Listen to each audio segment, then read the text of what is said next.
Praise the lord అండి. దేవుని దయ వల్ల మీరందరూ క్షేమంగా ఉన్నారని ఆశిస్తున్నాను. ఇప్పటి వరకు మనం మత్తయి సువార్త 26వ అధ్యాయము 54వ వచనం వరకు చదువుకున్నాం కదండి. ఇవాళ మిగిలిన కొన్ని వచనాలు చదువుకునే ముందు ఒక చిన్న ప్రేయర్ చేసుకుందామండి. మహాపరిశుద్ధుడు అని యేసయ్య, నీకే వందనాలు తండ్రి. యేసయ్య, నేను ఇంతవరకు మమ్మల్ని సజీవ లెక్కలో పెట్టి దేవా యేసయ్య, నీ గురించి మాట్లాడుకునే అవకాశం ఇచ్చినందుకు నీకే వందనాలు యేసయ్య. నేను ఇప్పుడు మీ గురించి మాట్లాడుకోబోతుండగా ఎక్కడ ఏ తప్పు మాట్లాడకుండా యేసు నామములో నా నోటికి మీ అగ్ని కంచె కావాలండును గాక. ఆమేన్. యేసు నామములో మా అందరికీ నీ వాక్యాన్ని అర్థం చేసుకునే కృప కలుగును గాక. ఆమేన్.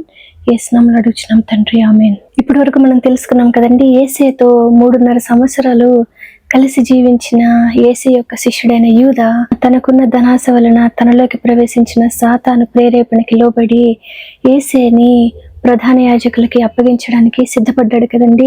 యూదా ఎప్పుడైతే యేసయ్యను ముద్దు పెట్టుకుని ప్రధాన యాజకుల యొక్క సైనికులకి అప్పగించాడో, యేసయ్య యొక్క శిష్యులందరూ కూడా తమ దగ్గర ఉన్న కత్తులని మేము ఇప్పుడు యూజ్ చేయాలా యేసయ్య అని వారందరూ యేసయ్యని అడిగారు కదండి.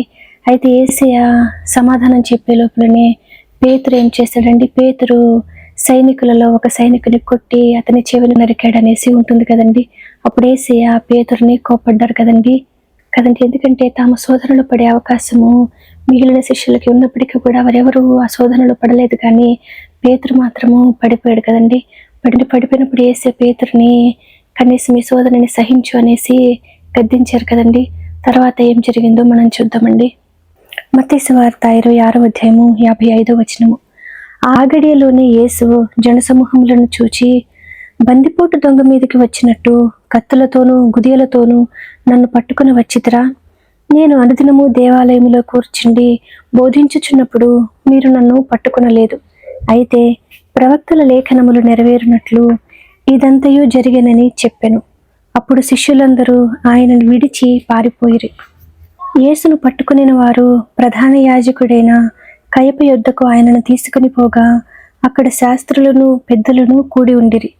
పేతురు ప్రధాన యాజకుని ఇంటి ముంగిటి వరకు ఆయనను దూరము నుండి వెంబడించి లోపలికి పోయి దీని అంతమేమవునో చూడవలెనని బంట్రోతులతో కూడా కూర్చుండెను కదండి. యేసుని ఆ విధంగా సైనికులు పట్టుకున్నప్పుడు యేసు యొక్క శిష్యులందరూ కూడా పారిపోయారంట కదండి.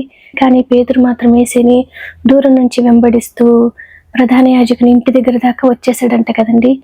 తనకి ప్రాబ్లం అవుతుందని తెలిసినప్పటికీ కూడా అసలు వాళ్ళు ఇప్పుడు యేసుని ఏం చేస్తారో ఏంటో అని పేతురు ఎంతో భయంగా యేసుని దూరం నుండి గమనిస్తూ ఉన్నాడంట కదండి.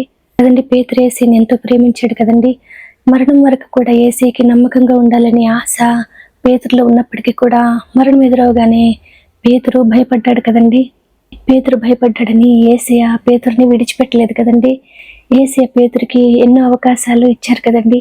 ఎందుకంటే పేతురు తను చేసిన తప్పును బట్టి తను పశ్చాత్తాపడ్డాడు కదండి. అందుకని పరిశుద్ధాత్మ దేవుడు పేతురు యేసయ్యకి అంతం వరకు నమ్మకంగా ఉండడానికి సహాయం చేస్తూ వచ్చారు కదండి. పరిశుద్ధాత్మ సహాయం తీసుకుని పేతురు కూడా తనకి ఎన్ని శోధనలు ఎదురైనప్పటికీ కూడా యేసయ్యకి నమ్మకంగా జీవించగలిగాడు కదండి.